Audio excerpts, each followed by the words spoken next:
اس British Pakistani خاتون کو UK کی عدالت نے 21 سال 6 مہینے کی سزا سنا دی. یعنی 21 سال 6 مہینے یہ خاتون سلاخوں کے پیچھے رہے گی. ایسا کیا جرم کیا جس جرم کی پاداش میں اتنی سزا سنائی گئی؟ ایسی سزا یوکے کی عدالت میں شاید ہی کسی ملزم کو، کسی مجرم کو دی گئی ہو.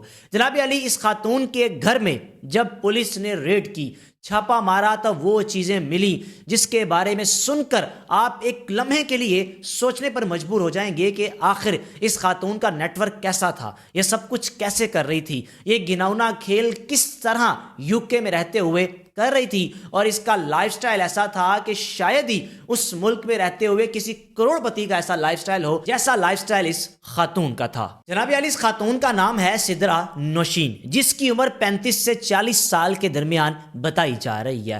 سال 2024 جون میں اس خاتون کے گھر میں ریڈ کی گئی. اس سے پہلے اس خاتون کے لائف سٹائل پر کافی لوگوں کی نظر تھی، بلکہ وہاں کے سیکیورٹی ادارے بھی اس خاتون کا لائف سٹائل دیکھ کر حیران تھے، تشویش میں مبتلا تھے کہ اس خاتون کا کاروبار ایسا کیا ہے. یہ برٹش پاکستانی ہے، یہاں پر آ کے اس نے رہائش رکھی، یہاں کا اس نے پاسپورٹ حاصل کیا. اگر اس کے پاس اتنی ہی مال و دولت تھی تو پاکستان میں رہتے ہوئے اس نے ان پیسوں کو یا اس شاہانہ زندگی کو انجوائے کیوں نہیں کیا؟ یوکے میں آ کر کس طرح اس نے ایسا لگژری لائف سٹائل رکھا ہوا ہے؟ جناب علی، یوکے کی ایجنسیز نے اس خاتون کی ریکی کرنی شروع کر دی، یعنی فیلڈنگ لگا دی کہ پتہ لگوایا جائے کہ اس خاتون کا آخر ذریعہ معاش کیا ہے. یہ آتی جاتی رہتی ہے، اس کے پاس مہنگی گاڑیاں ہیں، اس کے گھر والوں کا شاندار لائف سٹائل ہے، بریڈ فورڈ کے اس علاقے میں رہتی ہے جہاں یوکے کے امیر ترین لوگ رہتے ہیں. اب جناب کوئی کچھ عرصہ اس خاتون کی ریکی کی گئی، فیلڈنگ لگائی گئی. NCCIA کی جانب سے، یعنی نیشنل کرائم ایجنسی کی جانب سے جب اس خاتون پر نظر رکھی گئی تو چیزیں جو معلوم ہوئیں، اور وہ معلوم ہونے کے بعد پکے ثبوتوں کی روشنی میں جب NCCI نے اس خاتون کے گھر میں ریڈ کی تو یقین جانیے گھر کے ایک کمرے میں ایسا مواد تیار ہو رہا تھا جس کے حوالے سے یوکے میں قانون اتنا سخت ہے، اور ہر آئے دن یوکے میں رہتے ہوئے یوکے کی فورسز، یوکے کے سیکیورٹی ادارے بڑی تعداد میں کارروائیاں کر رہے ہیں. اب جناب اس کمرے میں پتہ کیا چیز موجود تھی؟ 85 kg ہیروئن، 85 کلو ہیروئن، جس کی مالیت بنتی ہے 8.5 ملین پاؤنڈز. 85 لاکھ پاؤنڈ کی جو ہیروئن تھی وہ اس خاتون کے گھر کے ایک کمرے میں موجود تھی.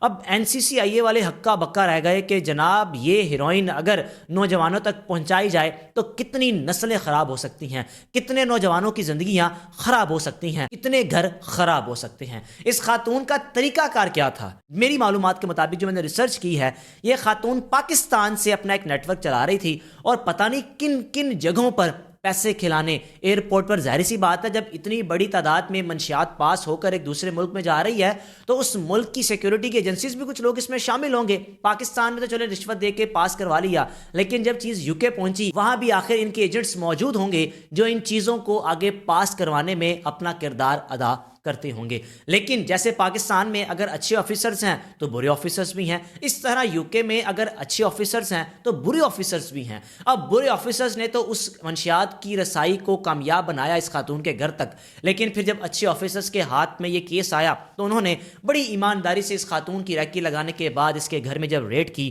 طریقہ کار کچھ یوں تھا اس منشیات کا اس کے گھر تک پہنچنے کا.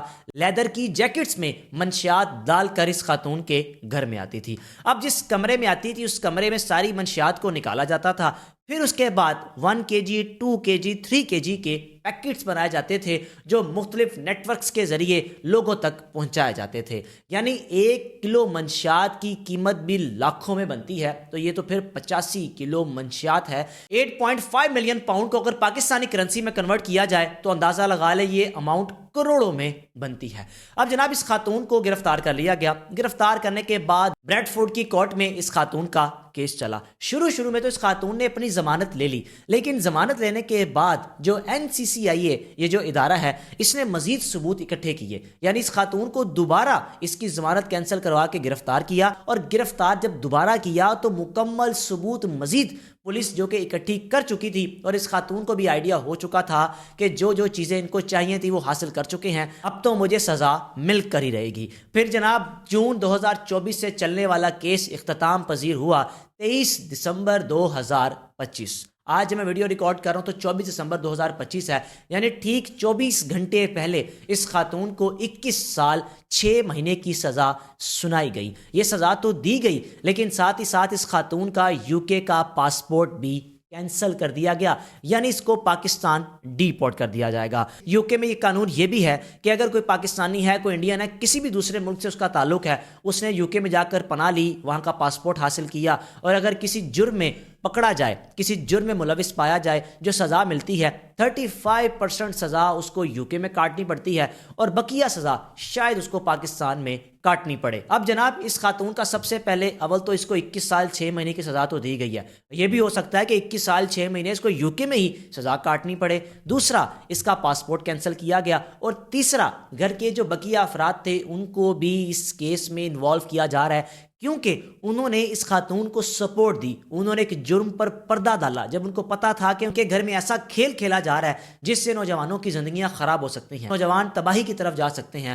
گھر خراب ہو سکتے ہیں۔ وہ بتا سکتے تھے، ان کے بتانے کی وجہ سے یہ خاتون ایک عرصے سے یہ کام کر رہی ہے، تو شاید جن نوجوانوں کی زندگیاں خراب ہو چکی ہیں ان کی زندگیاں ان کے بتانے کی وجہ سے خراب ہونے سے بچ جاتی ہیں۔ اب جناب سدرا نوشین کے بارے میں رائے کا لازمی اظہار کیجیے گا کہ کس طرح اس خاتون نے، اکیلی خاتون نے اس نیٹ ورک کو پھیلانے میں اپنا کردار ادا کیا۔